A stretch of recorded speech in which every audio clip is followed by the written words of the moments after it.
Mon père ne s'est même pas raclé la gorge avant de le faire, il a juste poussé un dossier lustré de l'autre côté de la table et a prononcé le nom de ma sœur comme si c'était une promesse sacrée. Chloé était rentrée à la maison depuis 7 jours seulement, alors que je portais mes parents à bout de bras depuis 10 ans. Le hochement de tête de ma mère fut la chose la plus bruyante dans la pièce, mais je n'ai pas discuté, je n'ai même pas scié. J'ai posé la procuration à côté des clés de la maison, le tintement du métal étant assez aigu pour trancher le silence, et tout le monde a cru que je capitulais. Mais quand Chloé a ouvert la lettre que je lui avais laissée, elle ne l'a pas relue 2 fois, elle ne le pouvait pas. J'ai grandi dans des couloirs qui sentaient l'antiseptique et la lavande, leur lumière bourdonnant doucement au-dessus de nos têtes, mon père marchant devant moi avec de longues enjambées confiantes, saluant chaque résident par son nom. J'avais l'habitude de traîner derrière lui, poussant un fauteuil roulant pour lequel j'étais trop petite, me mettant sur la pointe des pieds juste pour le maintenir droit. Le métal cliquetait et il jetait un coup d'œil en arrière avec un sourire qui n'atteignait jamais vraiment ses yeux en disant « Attention, Camille », avant de se retourner vers la personne qu'il voulait impressionner. Chloé, elle, ne traînait derrière personne, elle flottait dans des robes qui ondulaient, avec des boucles qui attrapaient la lumière et un rire qui attirait les regards vers elle comme la gravité.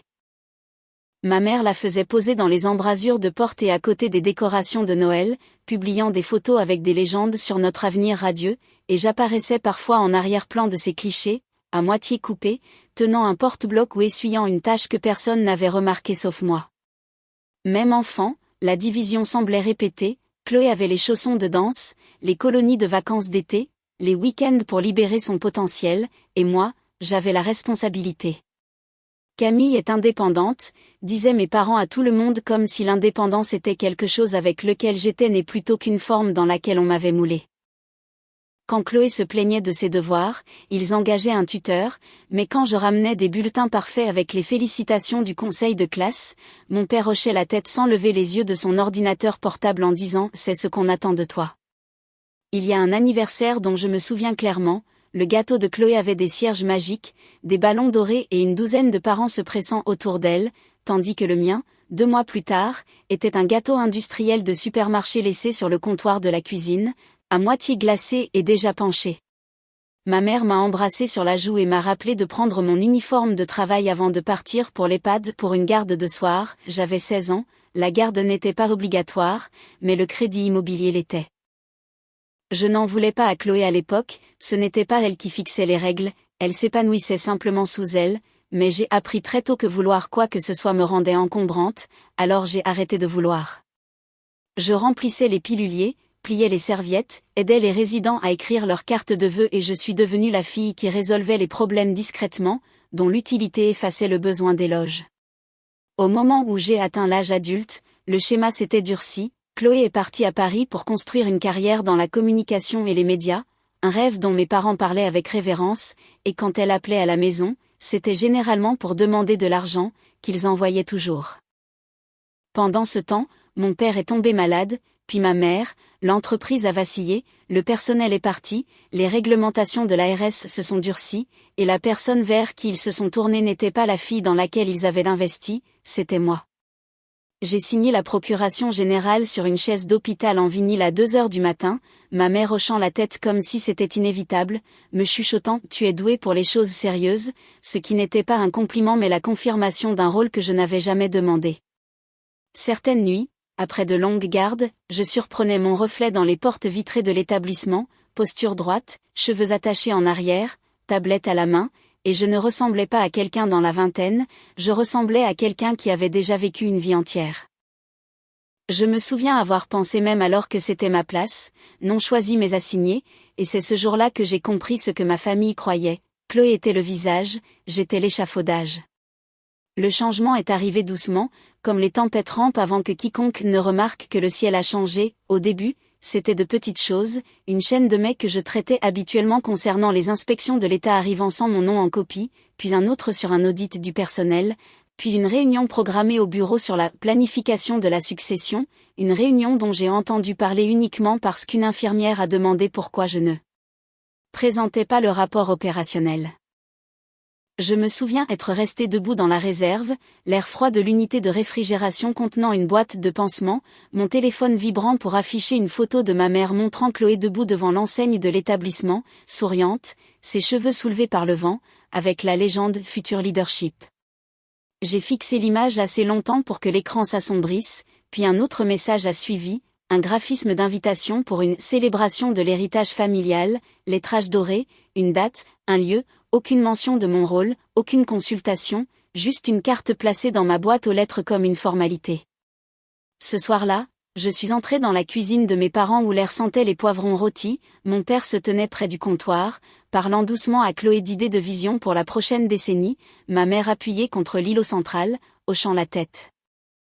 J'ai attendu qu'ils me remarquent, ils ne l'ont pas fait, et quand mon père a finalement remarqué que j'étais là, il a offert un sourire distrait en disant « Camille, ne t'inquiète pas pour l'administratif en ce moment, tu as fait assez de gros travail, il est temps pour Chloé de prendre de plus grandes responsabilités. » Le mot « plus grande » a résonné alors que Chloé se tenait les bras croisés, un sourire poli sur les lèvres comme si elle se préparait pour une entrée en scène plutôt que pour un emploi. J'ai ouvert la bouche pour parler mais rien n'est venu, mes doigts se sont resserrés autour du bord de ma tablette, et ma mère s'est penchée, a touché légèrement mon poignet et a dit « Tu es douée pour les choses en coulisses, laisse-la briller. » En coulisses. La phrase a atterri plus lourdement que tout le reste. Plus tard cette nuit-là, j'ai trouvé un autre dossier sur la table de la salle à manger, des projections financières rédigées de la main de Chloé, des chiffres inexacts, des propositions impossibles, pourtant mes parents avaient signé leurs initiales dans le coin, ils avaient déjà décidé. Je me suis assise, les pieds de la chaise raclant doucement contre le sol, mon souffle s'est stabilisé, mince mais contrôlé, j'ai regardé les papiers à nouveau et j'ai senti quelque chose en moi se poser, pas se briser. J'ai juste souri. Je n'ai pas réagi cette nuit-là, je n'ai pas discuté, ni corrigé les chiffres, ni rappelé qui avait maintenu le système en vie pendant une décennie, j'ai simplement refermé le dossier, l'ai remis exactement où je l'avais trouvé et je suis montée à l'étage. Chaque pas semblait stable, presque sans poids, comme si je laissais la gravité derrière moi. Dans ma chambre, je me suis assise au bord du lit, les murs étaient du même bleu pâle de mon enfance, délavé, familier, indifférent. J'ai gardé ma tablette à côté de moi et laissé l'écran tamisé briller sur mes mains, la maison était calme, à l'exception du rire de Chloé montant l'escalier, aérien et clair, comme si elle avait déjà pris ses nouvelles fonctions. J'ai ouvert un document vierge, pas d'entête, pas d'émotion, juste de l'espace, puis j'ai commencé. La première entrée était une chronologie, 10 ans condensés en puces, urgence médicale, gel réglementaire, pénurie de personnel, l'année où nous avons failli perdre les subventions de l'État, chaque crise dans laquelle je suis intervenue parce que personne d'autre ne savait comment faire. La deuxième entrée était structurelle, licence, normes de conformité, contrats fournisseurs, partenariats hospitaliers. J'ai listé les noms de chaque personne qui comptait sur le système, et non sur la propriété, pour fonctionner, les inspecteurs de l'ARS qui faisaient confiance à mes rapports, les médecins qui approuvaient nos protocoles de soins, les assistantes sociales qui m'appelaient moi, et non mes parents, quand les familles paniquaient. Je n'avais pas besoin de monter un dossier, le dossier existait déjà, tout ce que j'avais à faire était de l'assembler. Le lendemain matin, avant le lever du soleil, j'ai traversé Nantes en voiture, les rues calmes et baignées d'un gris pâle, et je me suis garé devant le cabinet du docteur Lefebvre. Il était déjà réveillé, lumières allumées, bouilloire fumant à la fenêtre, et quand il a ouvert la porte, il n'a pas demandé pourquoi j'étais là, il s'est simplement écarté. Son bureau sentait le cèdre et les vieux livres, un endroit où la vérité arrivait sans théâtralité. J'ai posé mes notes sur la table, il a lu silencieusement, lunettes glissant sur son nez, tournant chaque page lentement comme s'il mesurait le poids plutôt que les mots, et quand il a fini, il s'est penché en arrière et a dit « Ils avancent sans vous ». J'ai hoché la tête. « Et vous avez fini de demander à être vu ». Un autre hochement de tête. Il a tapoté le bord de ma chronologie, « Vous n'avez pas besoin de vengeance, vous avez besoin de structure ». Cet après-midi-là, il a appelé Maître Moreau, qui est arrivé avec un porte-documents en cuir sous le bras et le genre de calme qui vient de décennies à naviguer dans des systèmes que les gens sous-estiment. Elle a passé en revue tout ce que j'avais apporté, contrat, email, registre de conformité, mes papiers de procuration, scannant chaque page avec une précision rapide, ses lèvres ne se serrant que lorsque les chiffres rédigés par Chloé apparaissaient. Ils prévoient un transfert, a-t-elle dit, mais ils ne comprennent pas ce qu'ils transfèrent. Expliquez-leur, lui ai-je dit. Elle a pointé les licences d'exploitation en premier, ceci est la véritable colonne vertébrale, sans cela, les établissements sont des bâtiments, rien de plus. Puis elle a tapoté les protocoles de conformité que j'avais rédigés, ceci est de la propriété intellectuelle, vous l'avez créé. Enfin, elle a tenu le résumé de nos partenariats, ceci est le capital institutionnel, il suit le système, pas le nom. Je suis restée très immobile. Vous pouvez protéger votre travail, a-t-elle continué, pas avec de l'émotion, avec des limites. Nous avons passé la semaine suivante à construire un cadre juridique, une fondation à but non lucratif conçue pour détenir tout ce qui était intangible, la marque, les protocoles, le système de données, les partenariats, non pas pour posséder, mais pour sauvegarder, une structure qui ne servait pas une image de famille mais les personnes dont nous prenions soin. Fondation Horizon, j'ai choisi le nom doucement, un pont construit pour ceux qui avaient besoin de stabilité. Sous mon autorité en tant que titulaire de la procuration, toujours pleinement valide et jamais révoquée, j'ai exécuté chaque transfert avec la précision de quelqu'un copiant des doses de médicaments, chaque document signé, notarié, classé. Mes parents, croyant que c'était un nettoyage administratif de routine pour leur santé et la stabilité de l'entreprise, ont signé pour des rôles consultatifs honorifiques sans lire les petits caractères, pas de propriété, pas de contrôle, juste une reconnaissance pour leur nom. Quand le travail a été fait, je suis retournée aux opérations comme si de rien n'était, j'ai traversé les couloirs, vérifié les registres, ajusté les plannings, et le personnel me saluait avec le respect silencieux de ceux qui se souvenaient de qui les avait maintenus à flot. Chloé dérivait à travers les pièces avec un carnet et un sourire doux, proposant des idées de palettes de couleurs pour le site web, et mes parents rayonnaient chaque fois qu'elle ouvrait la bouche. La veille de la célébration de l'héritage, je me suis assise seule dans le petit bureau niché derrière le poste des infirmières, les lumières fluorescentes bourdonnant au-dessus, ma tablette ouverte sur un dernier document, une lettre adressée à Chloé. Ce n'était pas colérique ou tranchant, ce n'était pas une accusation, c'était de la clarté. J'écrivais sur ce qu'elle héritait, une coquille sans le système, une responsabilité sans préparation, un titre sans la colonne vertébrale en dessous.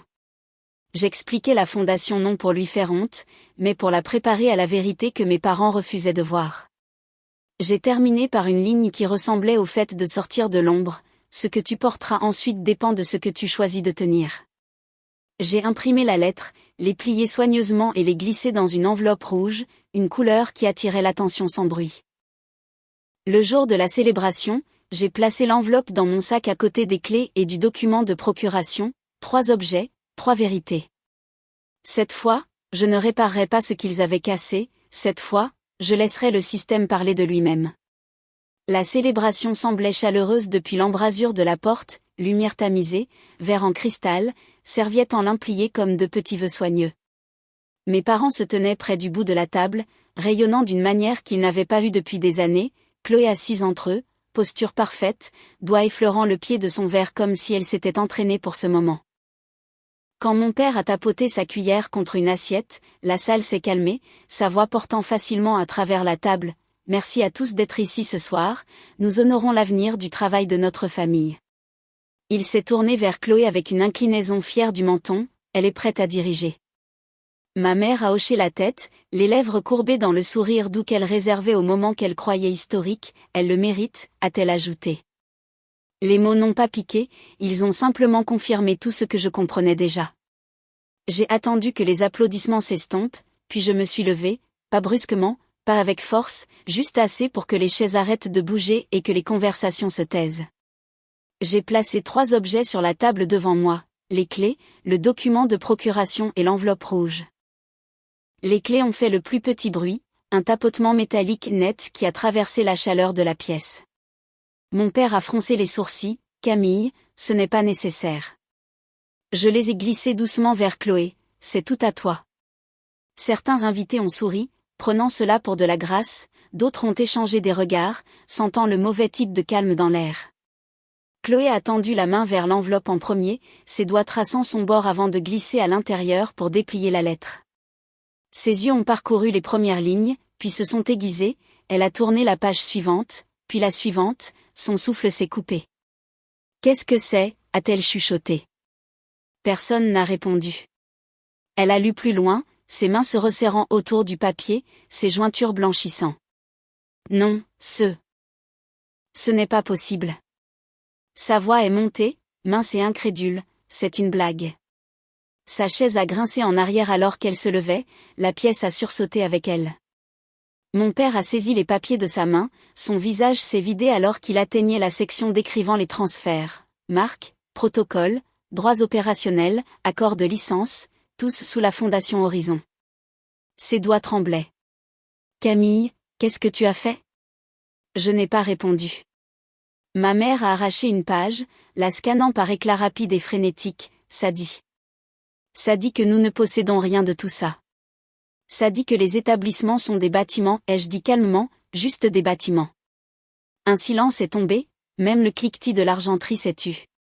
Dans le coin éloigné, Maître Dubois, l'avocat de la Fondation Horizon, s'est levé de sa chaise, il s'était fondu dans la pièce jusqu'au moment où l'on avait besoin de lui. Sa voix était calme, voire polie, tout dans ce dossier est exact. Les transferts ont été exécutés il y a 3 ans, pendant la période où mademoiselle Camille Hart détenait la pleine autorité légale pour agir au nom de ses parents. La voix de mon père s'est brisée, sans notre consentement. Avec vos signatures, a répondu doucement Maître Dubois, vous avez tous deux approuvé les documents à l'époque, nous avons une vérification médicale et une surveillance par tiers confirmant la nécessité. Chloé a regardé de lui à moi, les yeux écarquillés, le souffle irrégulier. Alors, qu'est-ce qu'ils viennent de me donner? Maître Dubois a croisé les mains, 2 propriétés vieillissantes et la dette qui y est liée. Tout le reste nécessiterait une certification de la part de la Fondation Horizon. La certification dépend du respect des normes de soins conçues par mademoiselle Hart. Ma mère a secoué la tête, elle peut les respecter, elle peut apprendre. Maître Dubois a soulevé une seule page, si les ratios de personnel chutent, si les protocoles de sécurité ne sont pas respectés, si un processus central dévie de plus d'un petit pourcentage, la Fondation peut révoquer la licence sous 60 jours. Sans licence, les bâtiments ne peuvent pas fonctionner. La voix de mon père est tombée dans un murmure, donc, nous n'avons rien. Je ne l'ai pas corrigé, ils avaient exactement ce qu'ils valorisaient, l'apparence sans la structure. Chloé s'est effondrée sur son siège, la lettre molle dans ses mains, la posture confiante qu'elle avait portée toute la soirée dissoute, les épaules repliées vers l'intérieur. Je pensais que je reprenais quelque chose de réel. J'ai finalement parlé, c'était le cas. Le système, la responsabilité, le travail. Tu ne l'as juste jamais vu. Maître Dubois a fermé le dossier, cet arrangement protège les personnes âgées, protège le personnel. Ce n'est pas punitif, c'est structurel. Mes parents m'ont regardé comme s'ils me voyaient pour la première fois, non pas comme la fille qui les portait, mais comme la personne qui ne le ferait plus. Je n'ai pas offert de réconfort, je n'ai pas élevé la voix, j'ai simplement reculé de la table, le silence de la pièce me suivant jusqu'à la porte. Le système parlerait à partir d'ici. Je n'ai pas dormi cette nuit-là, non par culpabilité, il n'y avait aucune raison de se sentir coupable, mais parce que la maison semblait étrangement calme sans le poids de l'attente pressant contre les murs. Mon téléphone est resté éteint sur la table de chevet, pas d'alerte du personnel, pas d'appel tardif sur des erreurs de médication, pas de rappel d'inspection. Le silence semblait inconnu, comme entrer dans une pièce dont j'ignorais l'existence. Au matin, les conséquences avaient déjà commencé à se dérouler, je les ai vues de loin, non pas parce que je les évitais, mais parce que je n'appartenais plus à leur orbite, les emails de la banque, les démissions du personnel, les avis de conformité, rien de tout cela ne m'est parvenu, tout est allé exactement là où la responsabilité avait été placée. Pourtant, j'ai conduit jusqu'au nouveau centre Fondation Horizon avant le lever du soleil. Les fenêtres brillaient d'un ambre doux reflétant la première lumière sur la Loire.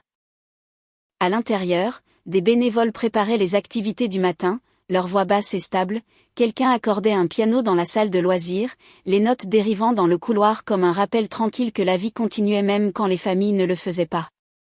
Je suis entrée dans mon bureau, la pièce était petite, presque simple, mais la lumière du matin adoucissait tout, les bords du bureau, les couleurs sourdes au mur, la pile de dossiers que j'avais laissés la veille. J'ai posé mes clés et expiré lentement, le souffle tombant dans l'espace comme un poids final étant relâché. Plus tard cette semaine-là, j'ai vu mes parents dans une salle d'attente de la sécurité sociale, ils étaient assis ensemble, mains jointes, regardant droit devant eux, ils ne m'ont pas vu passer. Je ne me suis pas arrêtée, non par colère, mais parce qu'il n'y avait plus rien à réparer. Un mois plus tard, lors d'une visite sur site, j'ai remarqué Chloé dans l'un des établissements partenaires poussant le fauteuil roulant d'un résident, ses mouvements petits et prudents, elle avait l'air différente sans les projecteurs. Elle ne m'a pas remarqué, je l'ai laissé avoir ce moment. Certaines histoires se terminent par une victoire, la mienne s'est terminée par de l'espace, propre, calme, mérité. Pour la première fois, je ne portais rien qui ne soit pas à moi. À la fin, rien de dramatique n'a suivi, pas de cris, pas de porte claquée, pas de règlement de compte final, juste une ligne propre tracée dans le calme. Les familles se fracturent bruyamment, mais les limites se posent comme la poussière, douce, inévitable, impossible à balayer une fois que vous arrêtez enfin de prétendre que vous êtes celle qui tient tout à bout de bras. La liberté n'est pas venue de la victoire, elle est venue du fait de s'écarter sans regarder en arrière. Parfois, la chose la plus forte que vous puissiez dire est rien du tout, et parfois le silence qui suit est la seule vérité qui ait jamais compté.